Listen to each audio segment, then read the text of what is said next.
چرا ناراحتی؟ بابای پونه من خف میکنه. کاری نداره که، اینم راه حلش.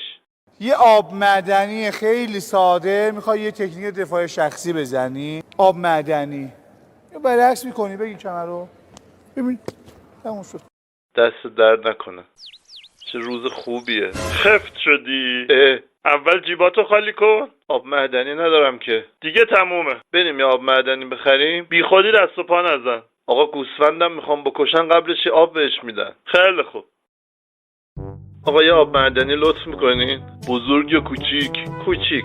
ما رمزون فروش نداریم. خب بزرگ بدین. میگم که ما رمزون اصلا بزرگم نمیتونیم بدیم. آقا تو رو خدا یه آبی چیزی به ما بدین. مقدور نیست. آقا تمنا میکنم.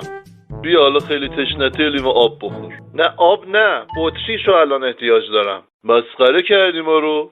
ببینیم پشتم یه پاساژ هست، یه سر بزنیم اونجا. آب دیگه گوزیدی. کمک.